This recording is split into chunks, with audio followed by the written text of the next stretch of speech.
We will soon put forward our 28th regime. The ultimate aim is to create a new, truly European company structure. The European Union is standing at one of the most critical crossroads in its history, and what is happening right now could redefine not only Europe's future, but the global balance of power itself.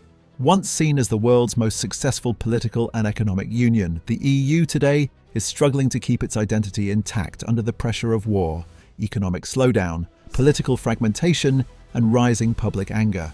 This is not just another phase of difficulty. This feels like a moment where every decision carries long-term consequences. The war in Ukraine continues to dominate Europe's agenda. What began as a regional conflict has now become a full-scale test of the EU's unity, resilience, and strategic independence. Billions of euros have been sent to Ukraine in military and financial aid. Sanctions against Russia have reshaped Europe's energy markets, and ordinary European citizens are paying the price through inflation, high energy bills, and economic uncertainty. While EU leaders publicly present a united front, cracks are clearly visible beneath the surface. Some countries are pushing for stronger military support, others are quietly questioning how long Europe can afford this level of involvement without damaging its own stability. Energy remains one of the most sensitive issues. Europe's long dependence on Russian gas is now widely viewed as a strategic mistake, and the consequences are still unfolding. Governments rush to secure alternative energy supplies, turning to LNG imports, Middle Eastern partners, and renewable energy projects. But these transitions are expensive, slow, and politically risky. For millions of Europeans, especially in lower and middle-income households, the promise of a green future feels distant when daily living costs keep rising. This gap between political ambition and public reality is becoming a major source of frustration. At the same time, the European economy is losing momentum. Germany, long considered the economic engine of the EU, is facing stagnation and industrial slowdown. France is battling social unrest and pension reform backlash. Southern European countries are once again worried about debt sustainability as interest rates remain high. The European Central Bank is walking a tightrope, trying to control inflation without pushing the region into a deeper recession. Every rate hike triggers political debate, and every pause raises fears that inflation will return stronger than before. Migration has re-emerged as a deeply divisive issue. Conflicts, climate change, and economic instability across Africa and the Middle East continue to push people toward Europe. While the EU has proposed new migration and asylum frameworks, agreement among member states remains fragile. Border countries feel abandoned. Northern states fear political backlash, and far-right parties are using the issue to gain support by promising strict controls and national solutions. The idea of shared responsibility, once a core EU principle, is increasingly difficult to enforce in practice. This political shift is becoming impossible to ignore. Across Europe, nationalist and Eurosceptic parties are gaining ground. From Italy to the Netherlands, from Germany to Eastern Europe, voters are sending a clear message. Many feel disconnected from Brussels, unheard by elites, and unconvinced that the EU is working in their interest. The upcoming European Parliament elections are being seen as a major stress test. A strong far-right performance could slow EU decision-making even further and weaken its ability to act collectively on global issues. Foreign policy challenges are also intensifying. Relations with the United States remain strong, but increasingly transactional. Europe is being pushed to take more responsibility for its own defense, while still relying heavily on NATO and American military power. Meanwhile, China is viewed both as a crucial economic partner and a systemic rival. European leaders are trying to reduce strategic dependencies without triggering a trade war, a balancing act that becomes harder as global tensions rise. Internally, debates over EU enlargement are heating up. Ukraine, Moldova, and Western Balkan countries are all seeking closer integration or full membership. While enlargement is seen as a geopolitical necessity by some, others fear it could overburden EU institutions and budgets. Bringing in new members without deep internal reform could make the Union less functional, not stronger. Yet delaying enlargement risks pushing these countries toward alternative alliances. Perhaps the biggest question facing the EU today is identity. Is it primarily an economic bloc, a political union, a values-based community, or an emerging geopolitical power? Different member states answer this question differently, and that disagreement affects every major policy decision. When crises hit, national interests often come first, even when leaders speak the language of unity. Despite all these challenges, writing off the European Union would be a mistake. The EU still represents one of the largest economies in the world.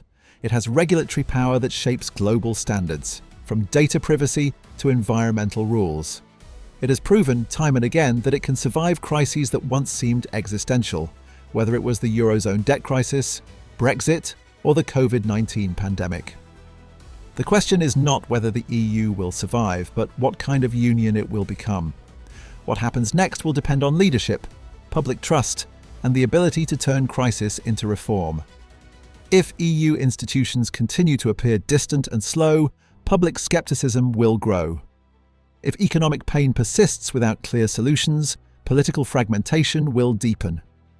But if the EU can deliver stability, protect living standards, and present a credible vision for the future, it may yet emerge stronger and more unified.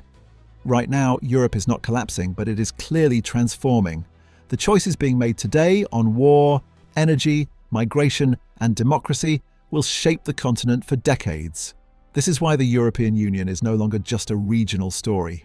It is a global one. And the world is watching closely to see whether this historic experiment in unity can adapt to a rapidly changing world, or whether the pressures of the present will finally prove too much to contain. Beyond the headlines, there is also a deeper concern spreading quietly across Europe. Trust. Trust in institutions, trust in leadership, and trust in the promise that the European project once represented. Younger generations, in particular, are questioning whether the EU can deliver the opportunities and security their parents were promised. Housing costs are soaring in major European cities, stable jobs are harder to find, and social mobility feels increasingly out of reach. For many, the European dream no longer feels guaranteed, and that emotional shift may be the most dangerous challenge of all. Technology and competitiveness are becoming another pressure point. While the United States and China race ahead in artificial intelligence, semiconductor production, and digital infrastructure, Europe risks falling behind. EU regulators are trying to balance innovation with strict rules on privacy, competition, and safety, but critics argue that over-regulation is slowing growth and driving talent elsewhere. European leaders speak often about digital sovereignty, yet turning that vision into reality requires massive investment and political coordination that has so far been difficult to achieve. Defense and security are also being redefined. For decades, Europe relied on the assumption that peace was permanent and that hard power was a thing of the past. That assumption no longer holds. Military budgets are rising, defense industries are expanding, and public opinion is slowly adjusting to a more uncertain world. Still, disagreements remain over whether Europe should build its own independent defense capability or continue leaning on NATO. This debate goes to the heart of what kind of global actor the EU wants to be. Climate policy, once a unifying cause, is now facing backlash. Farmers across several EU countries have protested against environmental regulations they say threaten their livelihoods. Governments are being forced to slow or adjust green targets under political pressure.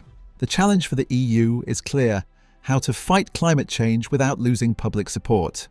If climate action is seen as an elite project that ignores everyday struggles, it risks becoming another fault line in European politics. All of these tensions are converging at the same time, creating a sense of uncertainty that is hard to ignore.